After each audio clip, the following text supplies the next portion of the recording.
Olá a todos, neste vídeo vamos ver como é possível no Visual Studio criarmos uma base de dados no formato SQL Server, como inserimos ou criamos uma nova tabela definindo uma estrutura de dados e uma breve manipulação dos seus registros. Para exemplificar como vamos criar esta base de dados, vamos começar por criar um projeto do tipo Windows Forms Applications. Não vamos trabalhar diretamente no nosso projeto notificador de tarefas, mas sim ver como é que funciona a criação e a definição de estrutura de dados para as nossas tabelas. Atribuímos um novo nome ao nosso projeto e pressionamos em criar para assim o Visual Studio criar o código inicial do projeto.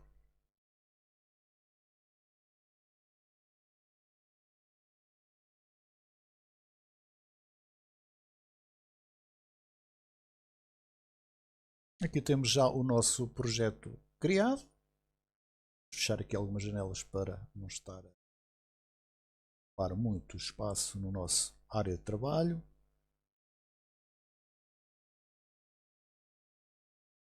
Temos o formulário inicial. Para melhorar o nosso desempenho a trabalhar com base de dados, o Visual Studio apresenta uma consola de gestão chamada Server Explorer, ou gerenciador de servidores.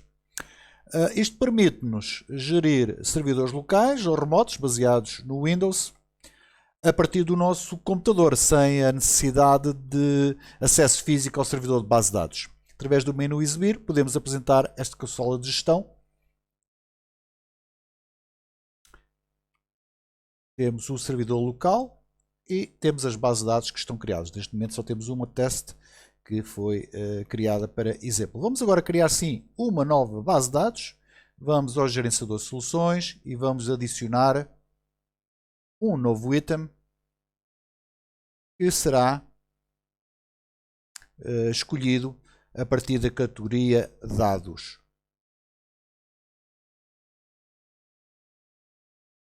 Vamos então selecionar a categoria dados e escolher uma base de dados baseada em serviço. Será a nossa base de dados.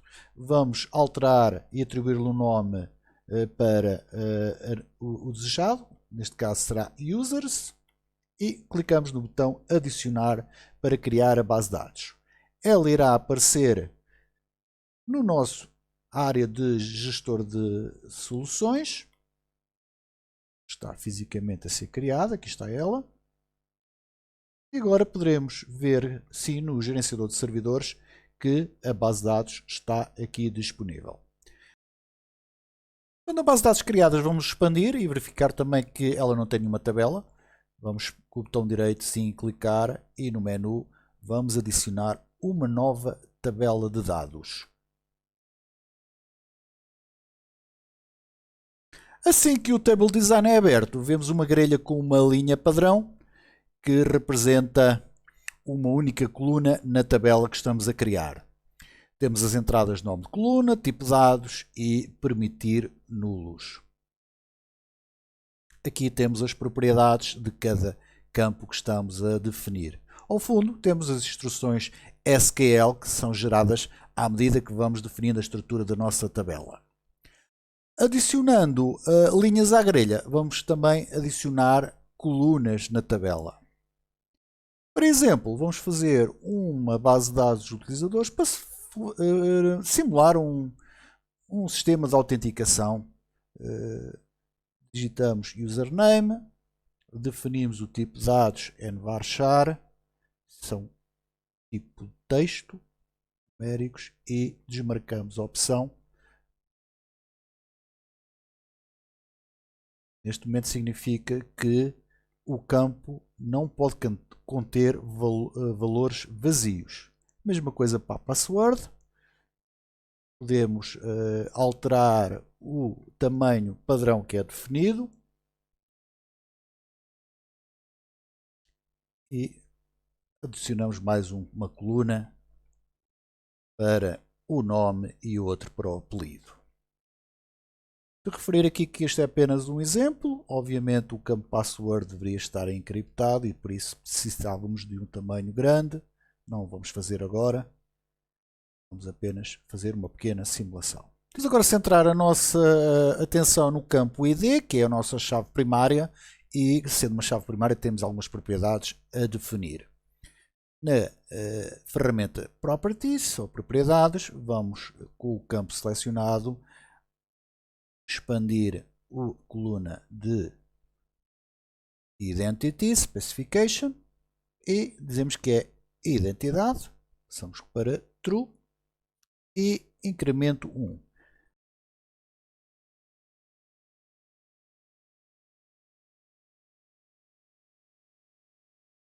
Vamos verificar que foi alterado aqui a propriedade e agora vamos centrar-nos no nome da tabela. Vamos substituir este table que estava por defeito e digitar o nome da tabela. Praticamente concluído. Vamos agora verificar se queremos adicionar ou não, e clicamos no botão Update, que vai sim gerar um script que nos permite criar a nossa tabela na base de dados. Isto será o script que poderemos inclusive gerar o script num ficheiro de texto e neste caso automaticamente vamos fazer o processo. Então o processo foi rápido, a definição da nossa tabela também era pouco e podemos verificar expandindo aqui, atualizando o nosso servidores. Vamos expandir a tabela e verificamos que já temos a tabela utilizadores e os respectivos campos. Vamos agora ver como é que se adiciona dados. Temos no menu, podemos abrir a definição da tabela. Neste caso vamos mostrar dados, que é o que pretendemos inserir um registro. Temos uma estrutura de grelha. Digitamos admin. Admin também na password. Obviamente o campo devia estar encriptado e não está, que é password. E digitamos agora o nome e o apelido para este primeiro utilizador.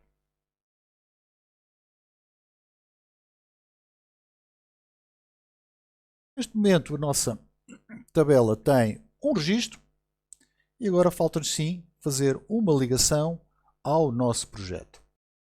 Como disse, este gerenciador de servidores, todas as tabelas e neste caso todas as bases de dados, assim que é correto, são disponíveis para todo e qualquer projeto. Apenas necessitamos sim de o incluir no projeto, que é o que vamos ver a seguir. Temos o nosso formulário principal do projeto, fontes de dados, sim. Vamos adicionar então uma nova fonte de dados. Indicar que queremos um banco de dados baseado em serviços, o dataset, e agora escolhemos entre as bases de dados disponíveis no nosso servidor local. Esta será a connection string, que iremos utilizar no código, e basta seguir agora os passos habituais de fazer a ligação à base de dados. Podemos optar por escolher tudo que esteja na base de dados ou então escolher partes, tabelas específicas. Neste caso só temos uma, vamos escolhê-la toda. Incluir e neste momento vamos ter a nova fonte de dados, um novo dataset associado a este projeto. Expandir para verificar que temos a tabela utilizador e os campos disponíveis. E temos então as especificações do dataset foi criado e agora vamos ver fisicamente onde é que estão os ficheiros, neste caso a nossa base de dados. Na pasta de solução encontraremos a base de dados e todos os datasets que foram associados à base de dados de users e na pasta bin ela estará vazia porque ainda não fizemos o debug. E por agora é tudo, até o próximo vídeo.